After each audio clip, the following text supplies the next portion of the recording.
சின்ன குழந்தைங்க இதை சாப்பிடும்போது பெரியவங்க கேர் எடுத்து பார்த்துக்கோங்க. பொறுமையாக சாப்பிட சொல்லுங்கள். கார்ன் பாப்ஸ் பண்ணலாங்க ஃப்ரெண்ட்ஸ். வணக்கம், எல்லோரும் சௌக்கியமாக இருக்கீங்கன்னு நான் நம்புகிறேன். இந்த மக்காச்சோளத்தை உரித்து எடுத்து நம்ம இந்த மாதிரி சோளத்தை தனியாக பிரித்து எடுத்துக்கலாம். இந்த சோளத்தை நான் கொதிக்கிற தண்ணியில் உப்பு போட்டு கலந்து அதுக்குள்ளே போட்டு வடித்து எடுத்து வச்சுட்டேன். இதை வச்சு தான் நம்ம அந்த ஒரு டிஷ் பண்ண போகிறோம்.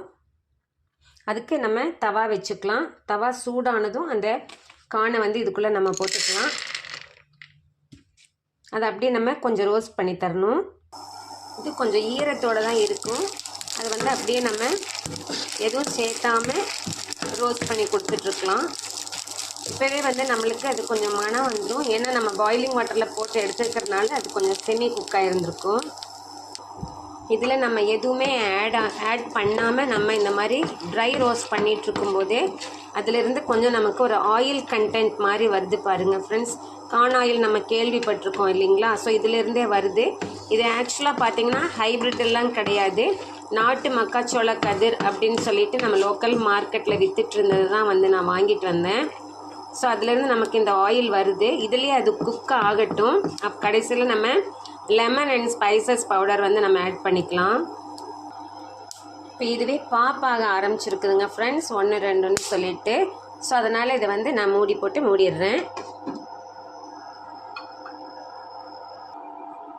நமக்கு இது ஸ்ப்ளட்டர் தான் ஆகுங்க ஃப்ரெண்ட்ஸ். அது கொஞ்சம் வெடிக்கும், ரொம்ப பொரியாது, லைட்டாக பொரியும்.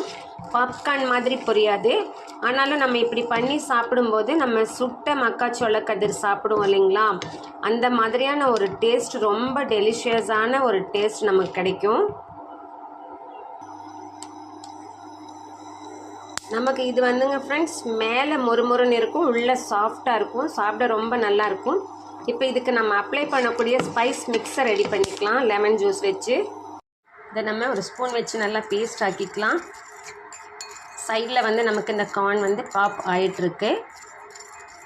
அது கொஞ்சம் பாப்பாய் முடித்ததுமே அதையும் நம்ம மிக்ஸ் பண்ணிக்கலாம். நம்ம இந்த ஸ்பைசஸ் ஆட் பண்ணுறதுக்காக இது எல்லாத்தையும் ஒன்றா சேர்ந்து நடுவில் குத்து மாதிரி சேர்த்துக்குவோம். இந்த ஸ்பைசஸ் ஆட் பண்ணின உடனே நம்ம ஸ்டவ்வை ஆஃப் பண்ணிவிட்டு வேகமாக இதை மிக்ஸ் பண்ணணும். ஏன்னா நம்ம லெமன் ஜூஸ் ஆட் பண்ணினால அந்த மேலே இருந்த கிறிஸ்பினஸ் போயிருக்கும். ஆனால் இந்த தவா நம்ம ஸ்டவ்லேயே வச்சுருக்கிறதுனால அது கொஞ்சம் ஹீட்டாகவே இருக்கும். இப்போ நல்லா டெலிஷியஸாக நம்மளுக்கு ஒரு ஸ்நாக்ஸ் கிடச்சிருச்சு. இது குழந்தைங்களுக்கு நீங்கள் ஸ்நாக்ஸாக கொடுத்து அனுப்பலாம்.